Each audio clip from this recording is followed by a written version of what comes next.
Indigo Moon here. How are you doing? I hope you're having a wonderful day. I woke up with this dream that I had. I was in this house, 111 Van Nostrand to be exact, in New Jersey. A house that I partially grew up through high school. I wasn't able to live in this house the whole time because of manipulation. And that's fine because it's a growth source.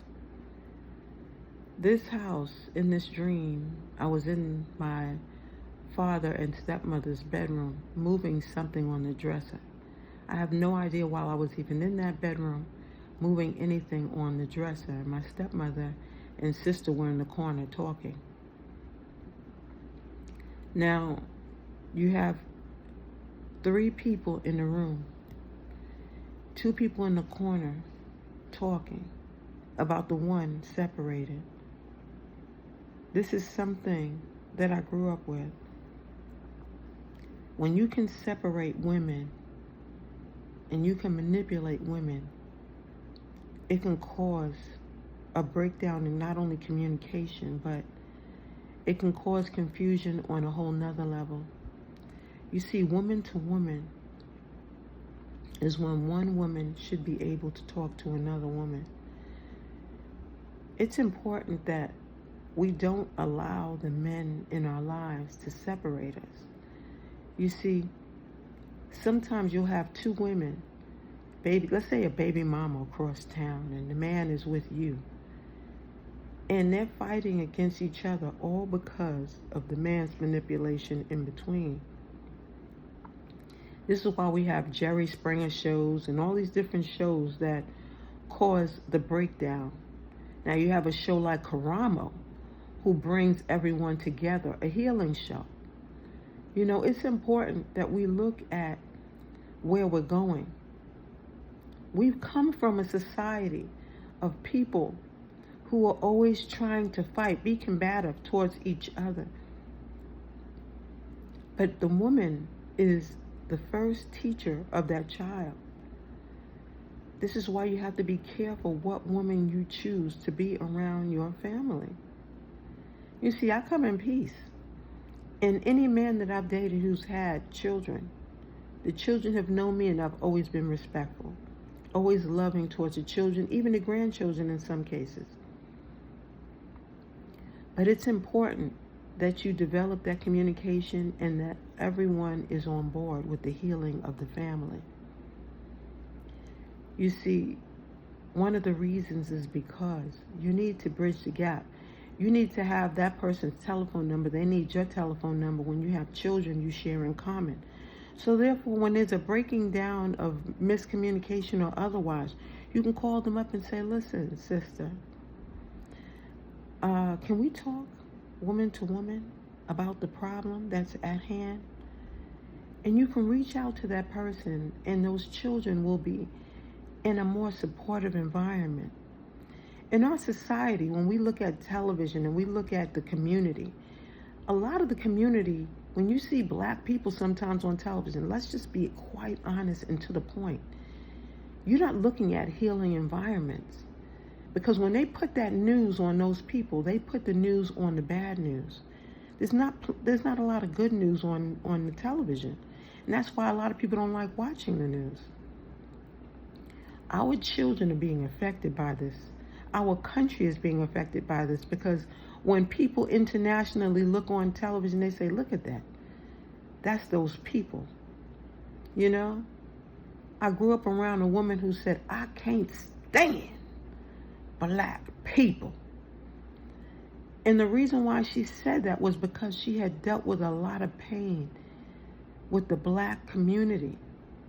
We in the black community have persevered from that. We are growing. We are no longer what you once saw on the news. We are growing and persevering. We're setting better examples. Although you do have some who are still trying to put dirt on the name.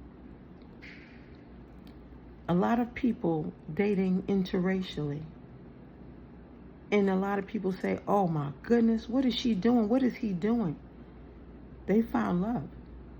If you find love, no matter where you find it, that is a blessing, not a curse.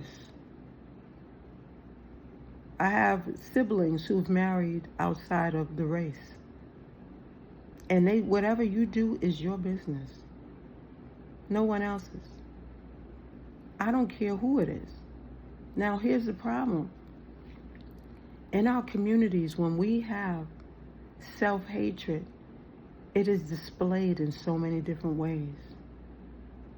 You know, I know a woman who told her children that black women are ashamed of their hair. That's why they're constantly wearing fake hair or what have you. You know, sometimes women are wearing that because they need to keep their hair intact and they don't want to be judged. You know, black man, white man, whoever the person is, they might want to see their woman looking nice. And the reason why she's wearing that is because maybe she has to take care of children. Maybe she has to go to work. Maybe she has so many different jobs that she just wants to look presentable to the people that she's working with. It's not a hatred of your hair. Sometimes they don't understand their own hair. And sometimes they're just doing it because they want to just look a certain way. If you listen to my podcast, I spoke against wearing wigs or wearing extensions because it does cover your antennas. And when I say antenna, your hair is a form of breathing, a form of communication as well. Because when the rain touches your hair, it communicates something to your brain. Okay? There are certain ways in which your body reacts to the outside. And when you cover your head, you know, the Bible speaks of even the covering of your hair. You know, I went to seminary school years ago because I wanted to see if I was going to be a minister at one point in time. And when I went, I loved being in that classroom. I loved the experience of learning and them being able to speak about the Bible and how it connects to every body part. There is information there. You know, now I'm jumping around because there's certain points that have to be presented here today. You know, we love ourselves in different ways. And we're not covering our hair with extensions or braids specifically because we hate our hair. It is because our society teaches that your hair should be, it's representation of yourself, what you look like, how you feel, what your impression is in the world. Let's be honest, you know? I mean, I've worn this Adidas hat, and I love wearing caps. Now, I was never a cap person before going into trucking, as you know. But I've seen so many Adidas caps on people's heads recently.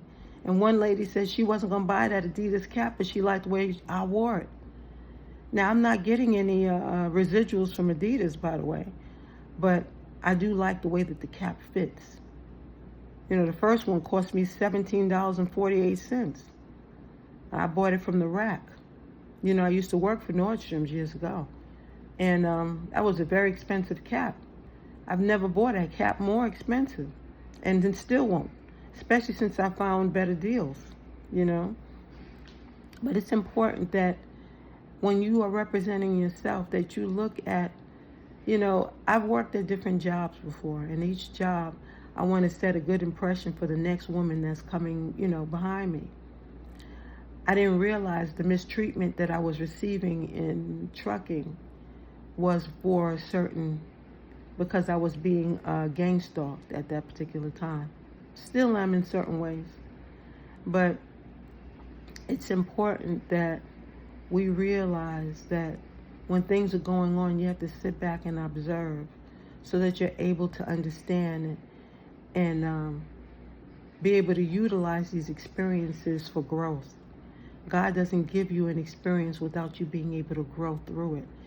It's you who should not give up, You don't give up on the experience. You get to know and learn through the experience so that you can teach others.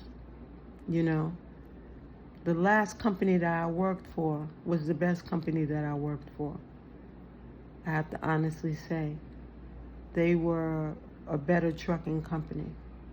And I'm not getting any money from Total either, but I'm telling you that each experience teaches you and allows you to grow, you know. I want to leave that as the message for today. Indigo Moon.